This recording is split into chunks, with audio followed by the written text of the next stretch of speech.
एक युवक रहा करता था जो गांव से शहर आकर रहने लगा था।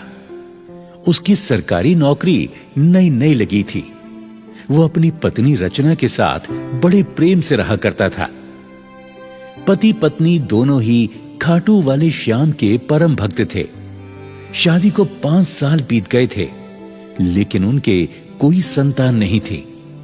वो हर साल खाटू धाम श्याम प्रभु के दर्शन करने जाते और प्रभु से संतान प्राप्ति का आशीर्वाद मांगते। प्रभु के आशीर्वाद से उनके घर एक बेटे का जन्म हुआ। उन्होंने श्याम प्रभु को वचन दिया कि जब उनका बेटा 3 साल का हो जाएगा तो वो बच्चे का मुंडन संस्कार आपके धाम पर ही करवाएंगे।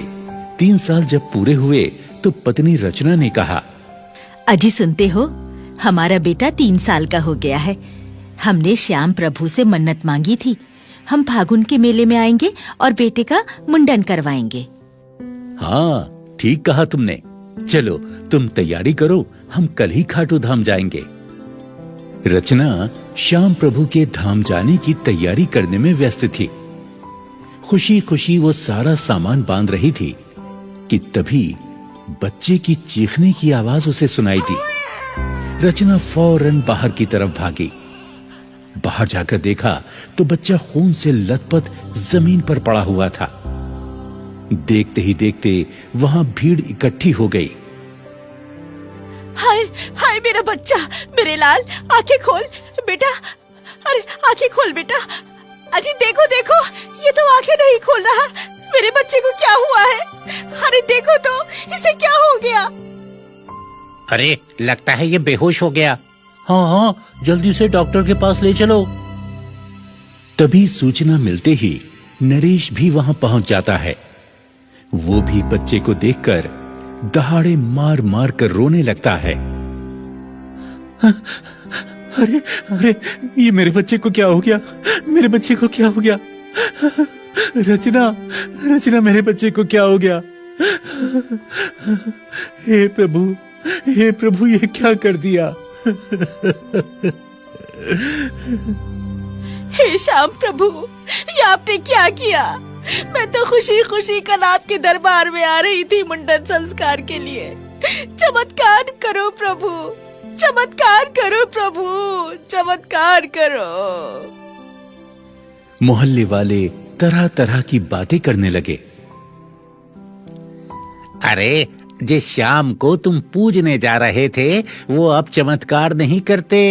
तुम्हारे श्याम प्रभु क्या कानों से सुन नहीं रहे जो बच्चे का ये हाल कर दिया हैं?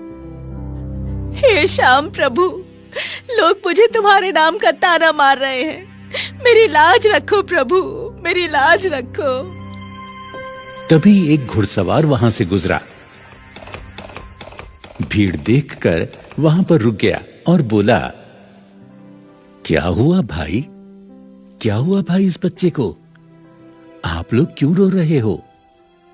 बाबा, मेरा बच्चा छत से गिर गया और वो अब बोल नहीं रहा है। मैं क्या करूं बाबा, क्या करूं मैं? मेरे बच्चे को कोई होश में ला दे। बहन, रोना बंद करो, जरा मुझे देखने दो। घुड़सवार ने बच्चे की नब्ज पकड़ी और कहने लगा, बच्चे को कुछ नहीं हुआ, ठीक हो जाएगा। बाबा, आप कौन हो? मैं वैद्य हूं, पास के गांव जा रहा था।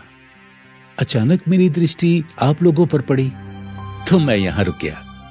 अब देर ना करो, मैं तुम्हें ये बूटी देता हूं, इसे घोट कर बच्चे को पिला दो, बच्चा अभी होश में आ जाएगा। रचना तुरंत बूटी घूंट कर लाई और बच्चे के मुंह में डाल दी। थोड़ी ही देर में बच्चे ने आंखें खोल दी। उधर वो घुड़सवार अचानक गायब हो गया। हाँ, हाँ, हाँ, मेरे बच्चे ने आंखें खोल दी, मेरे बच्चे ने आंखें खोल दी। रचना, रचना देखो, मेरे बच्चे ने आंखें खोल दी। मेरा बच्चा ठीक हो गया, हमारा बच्चा ठीक हो गया। देखो देखो, हमारा बच्चा ठीक हो गया। अरे वाह, धन्य हो प्रभु, धन्य हो महाराज। अरे वो घोड़े वाले बाबा कहाँ गए? अभी तो यहीं थे। अचानक वो बाबा कहाँ ओझल हो गए? तभी भीड़ में से एक बूढ़ा आदमी बोला, लगता है तुम जैसे श्याम बाबा का ध्यान करती हो ना बेटी, कहीं वो वही तो नहीं थे? हे श्याम प्रभु, आप हमारे द्वार पर पधारे और हम आपको पहचान नहीं पाए। देखा आप सभी लोगों ने मेरे श्याम प्रभु का चमत्कार, कितने सच्चे हैं मेरे श्याम प्रभु। सुनो रचना, अब जल्दी से तुम खाटू धाम जाने की तैयारी करो। हाँ, मैंने सारी तैयारी कर ली है। गाड़ी का इंतजाम तो करो। हाँ हाँ ठीक है, मैं जाता हूँ।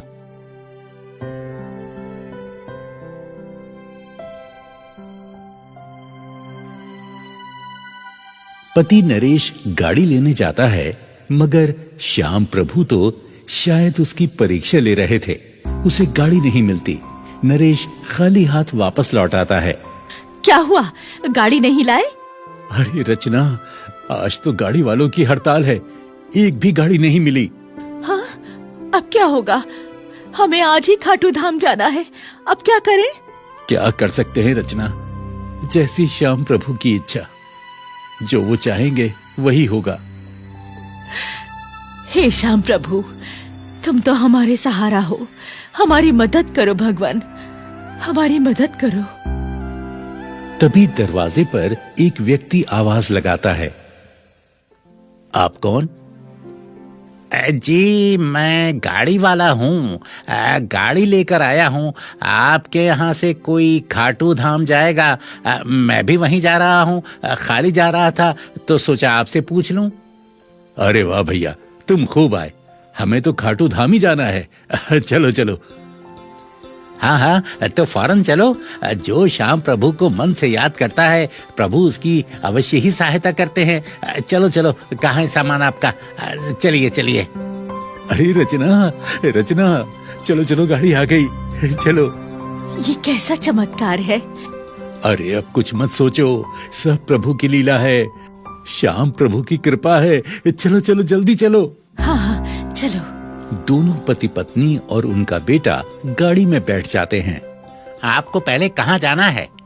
भैया, हमें रिंगस में उतार देना, बाबा का निशान लेकर श्याम प्रभु के यहाँ जाना है। लीजिए, ये आ गया आपका रिंगस। चलो चलो, उतरो उतरो। गाड़ी से जैसे ही नीचे उतरे तो गाड़ी वाला अचानक गायब हो गया। हैं? अरे, वो गाड़ी वाला अचानक कहाँ गायब हो गया? कहीं दिखाई नहीं दे रहा। लगता है वो गाड़ी वाला और कोई नहीं, मेरे श्याम प्रभु ही होंगे, जो गाड़ी वाले के भेष में आए थे। बार बार श्याम प्रभु हमारे सम्मुख आते हैं, दुर्भाग्य से हम उन्हें पहचान नहीं पाते। धन्य हो प्रभु, आप अपने भक्तों का सदा ही ध्यान रखते हैं। नरेश और उसकी पत्नी रचना निशान लेकर बाबा के मंदिर की यात्रा प्रारंभ करते हैं। बाबा के मंदिर जयकारे लगाते हुए पहुंच जाते हैं। श्रद्धा से बाबा को निशान चढ़ाते हैं। केसरिया झंडों की शोभा बहुत प्यारी लग रही थी। रचना, बच्चे का मुंडन तो हो गया, अब चलो बाबा को माखन मिश्री चूरमा का भोग लगाकर उनका शुक्रिया अदा करते हैं। हे श्याम बाबा, जितनी आपकी कृपा का बखान करूं उतना ही कम है। आपने मेरे बेटे के प्राण बचाए, आप ही गाड़ी चलाकर हमें अपने धाम पर लेकर आए, लेकिन हम आपको पहचान नहीं पाए। आपके हम सदा ही आभारी रहेंगे। हे प्रभु, आपकी कृपा से मुझे शहर में नौकरी मिली, मेरे परिवार को खुशहाली दी आपने, मैं आपका सदा ऋणी रहूंगा। अजी सुनते हो, बाबा का भंडारा करना है। नहीं रचना, हमें वापस जाना पड़ेगा, क्योंकि मुझे ड्यूटी पर जाना है। मैं तो बस 2 दिन की ही छुट्टी लेकर आया था। अच्छा, तो ऐसा करते हैं, हम भंडारे के पैसे पुजारी जी को दे देते हैं, वो श्याम प्रभु का भंडारा करा देंगे। हाँ, विचार अच्छा है। तुम एक काम करो, तुम्हारे पास जो रुपए हैं, जो मैंने दिए थे, वो पुजारी जी को दे दो। रचना ने जैसे ही अपने पर्स को देखा, वो उसके पास ही नहीं था। वो इधर उधर देखने लगी, पर रुपए से भरा पर्स उसका खो चुका था। सुनते हो जी, मेरा पर्स कहीं खो गया है। अब हम कैसे बाबा का भंडारा कराएंगे? क्या कह रही हो? कहाँ चला गया पर्स? अब हम क्या कर सकते हैं? बाबा से ही प्रार्थना करो, शायद वो ही हमारी समस्या हल करेंगे। हे प्रभु, आपने हमेशा हमारा दुख दूर किया है। आपके भंडारे के पैसे मुझसे कहीं खो गए हैं। हे प्रभु, हारे के सहारे शाम हमारी प्रार्थना स्वीकार करो। तभी वहां एक व्यक्ति आता है और कहता है, बहन जी, आपका ये पर्स? हाँ, मेरा पर्स तुम्हारे पास कैसे आया? बहन जी, मैं पूजा सामग्री बेचता हूँ। आपने मेरी दुकान से पूजा सामग्री ली थी ना, तो गलती से आप अपना पर्स मेरी दुकान पर छोड़ आई थी।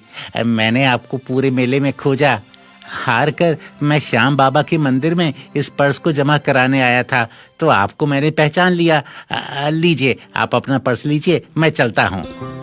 हे प्रभु, तेरा लाख लाख शुक्र है। बाबा, आप सच्चे हैं। हे शीश के दानी वरदानी, तुम्हारी जय हो, तुम्हारी जय हो। नरेश और उसकी पत्नी पुजारी जी के पास जाते हैं और कुछ पैसे देकर बोलते हैं, पुजारी जी, हम बाबा के लंगर के लिए ये रुपए आपको दे रहे हैं। आप हमारी तरफ से श्याम प्रभु बाबा का लंगर कराने की कृपा करें, क्योंकि हम जाना चाहते हैं। हमारा जाना बहुत जरूरी है। ठीक है जजमान, आज ऐसी श्याम प्रभु की इच्छा। ये पैसा आप लंगर कमेटी में जमा करा दें। श्याम प्रभु आपकी झोली सदा धन वैभव से भरे। लंगर कमेटी में पैसा जमा करके नरेश और रचना बाबा से आज्ञा लेकर अपने घर खुशी खुशी लौट आते हैं। ये सत्य है, जो खाटू श्याम बाबा पर विश्वास और आस्था रखते हैं, उनकी रक्षा शीश के दानी महाप्रभु श्याम बाबा करते हैं और उनकी झोली खुशियों से भरते हैं। जय हो शीश के दानी श्याम प्रभु की, जय हो हारे के सहारे की।